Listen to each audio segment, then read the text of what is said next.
అస్సలాము అలైకుం వరహమతుల్లాహి వబరకాతుహు. మీరు మీ నమాజ్లో ఏకాగ్రతగా ఉండలేకపోతున్నారా? ఏకాగ్రతని అరబిక్లో అంటే వినయంగా, పద్ధతిగా దాన్ని అరబిక్లో ఏమంటారు? ఖుసూస్. ఉండలేకపోతున్నారా? మీరు ఈ వీడియో ద్వారా ఎలా ఏకాగ్రతగా ఉండొచ్చో తెలుసుకోవచ్చు. Let's get started. నా పేరు Nazneen. Welcome to Deen with Nazneen. సలాహ్ అంటే నమాజ్. గుర్తుపెట్టుకోండి, సలా చేస్తున్నప్పుడు మనసులో ప్రపంచ విషయాలు, ఆలోచనలు రావడం సర్వసాధారణం.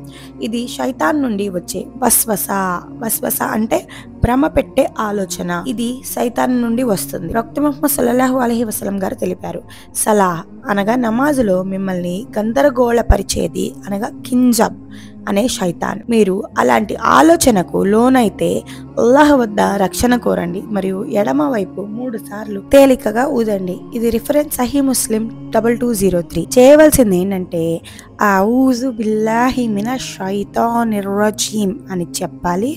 ఎడమ వైపుకి 3 సార్లు తేలికగా ఊదాలి, అంటే థు అని అర్థం చేసుకోండి.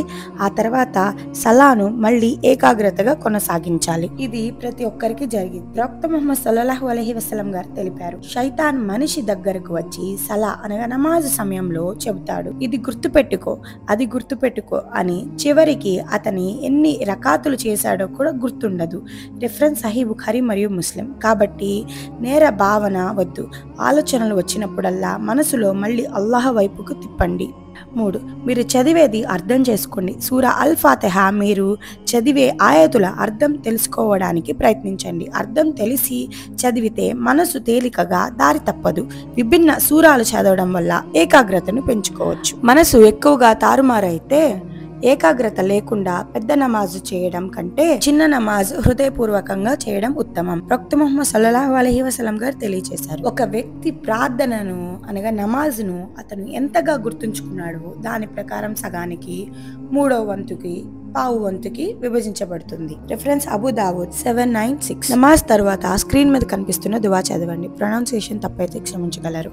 అల్లాహుమ్మ ఇన్ని అల్ దిక్రికా వా శుక్రికా వా హుస్ని ఇబాదికా. ఏకాగ్రత, ఖుషు పెరగడానికి కొన్ని చిన్న టిప్స్.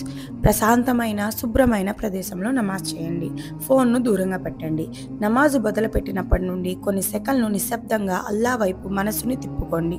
నేను ప్రపంచ సృష్టికర్త అల్లాహ్ ముందు నిలబడి ఉన్నాను అని మనసులో అనుకోండి. సూరాలు మారుస్తూ చదవడం ద్వారా దృష్టి నిలుపుతుంది.